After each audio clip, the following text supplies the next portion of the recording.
সকালবেলা ঘুম থেকে উঠেই বিছানা না উঠালে জানি আমার কেমন লাগে। আমার মতো কে কে এমন আমি জানি না, তবে আমার জানি কেমন লাগে। আমি কিন্তু প্রতিদিন সকালবেলা ঘুম থেকে উঠেই চেষ্টা করি বিছানাটা আগে উঠিয়ে ফেলতে। আসসালামু আলাইকুম, সবাই কেমন আছেন? আলহামদুলিল্লাহ, আপনাদের দোয়ায় আমি ভালো আছি। আজকে আরেকটা নতুন ভিডিও নিয়ে চলে আসলাম, পুরোটা ভিডিও অবশ্যই দেখবেন। তো আপনারা তো দেখতেই পাচ্ছেন আমি এখানে আমার বিছানাটা উঠিয়ে ফেলতেছি, আর আমার বিছানা উঠিয়ে কিন্তু অন্য কাজকর্ম আমি শুরু করে দিব। আমার সবজি বাগানে পানি দিতে যেতে হবে, এজন্য আমি তাড়াতাড়ি বিছানাটা গুছিয়ে ফেলতেছি। আজকে অনেক দেরি হয়ে গেছে ঘুম থেকে উঠতে। তবে আমি কিন্তু 5টা বাজে একবার ঘুম থেকে উঠেছিলাম, আবার ঘুমিয়ে গিয়েছিলাম। সবজি বাগানে পানি টানি দিয়ে সারাদিন যে কীভাবে কাটানোর পর বিকেলবেলা আম্মু বলতেছে চলো আমরা একটু ঘুরতে যাই। আমরা ঘুরতে চলে আসলাম আমাদের কাকিদের বাড়িতে।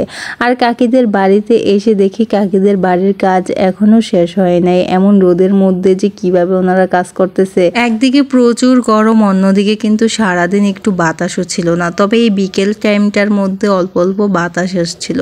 আমার মনে হয় আমাদের বাংলাদেশের অবস্থা খুবই খারাপ এই গরমের জন্য। যাই হোক বন্ধুরা, আমরা কিন্তু আমাদের আরেক কাকিদের বাড়িতে চলে আসছি। যেহেতু ওই বাড়িতে কাজ করতেছে লোকজন অনেক বেশি, এজন্য আমরা এই বাড়িতে নিরিবিলি চলে আসলাম।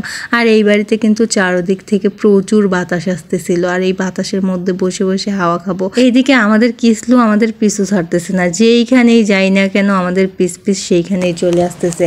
তবে ওর কিন্তু চোখের চেনা সবগুলো বাড়ি, আমাদের এই 4টা বাড়িতেই কিন্তু ও সারা দিন থাকে।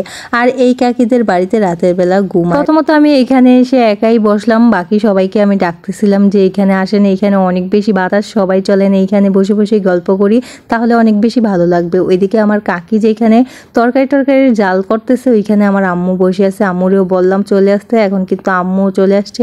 আর এইদিকে দেখেন আমাদের সেই ছোট্ট নাতিটা কতগুলো পাখি নিয়ে আসছে। এই পাখির বাসাটা নাকি একটা লোক ভেঙে দিছে, আর ওইখান থেকে কিন্তু ও এই পাখির বাচ্চাগুলো নিয়ে আসছে। আমরা কিন্তু বারবার ওকে বলতেছিলাম যে এই বাচ্চাগুলোর মা অনেক বেশি কান্না করবে, ওদেরকে ওইখানেই রেখে আসো, কিন্তু সে কিছুতেই কথা শুনবে না, দিয়েই আসবে না পাখির বাচ্চাগুলো। আচ্ছা, এত অল্প বয়সে আমি কি করে দাদি হয়ে গেলাম বলেন তো? জানেন, ও হলো আমার ভাগ্নির ছেলে, আমার নাতি বা আমার দেবরও বলতে পারেন। ও কিন্তু অনেক বেশি পাখির বাচ্চা, কুকুরের বাচ্চা, বিড়ালের বাচ্চা লালন পালন করতে বেশি পছন্দ করে। ছোট বাচ্চা হলে যা হয় আর কি। জানেন, ওর আনন্দ দেখে কিন্তু আমারও সেই ছোটবেলায় ফিরে যেতে ইচ্ছে করতেছে। ছোটবেলা কত না আনন্দ করেছি, গ্রামের সাধারণ মেয়ে ছিলাম, কত বনে বাদারে ঘোরাঘুরি করেছি, দৌড়াদৌড়ি করেছি, লাফালাফি করেছি। আসলে সেই দিনগুলো কি আর ফিরে পাবো? কখনোই ফিরে পাবো না। কিন্তু সেই দিনগুলোকে অনেক বেশি মিস করি, মন চায় আগের মতো হয়ে যায়। আগের দিনগুলোই যেন কত আনন্দময় ছিল। জানেন, ছোটবেলা আমার মন চাইতো আমি যদি পাখি হইতে পারতাম, কিন্তু সেই স্বপ্ন কি আদৌ পূরণ হয় বলেন তো? কেউ কি কখনো পাখি হইতে পারে? কিন্তু স্বপ্ন তো ঠিকই দেখতাম। যাই হোক বন্ধুরা, ভিডিওটি অনেক বড় হয়ে গেল। ভিডিওটি কেমন হলো অবশ্যই কমেন্টে জানিয়ে দিবেন। লাইক, কমেন্ট, শেয়ার, সাবস্ক্রাইব করে চ্যানেলের পাশেই থাকবেন। আল্লাহ হাফেজ।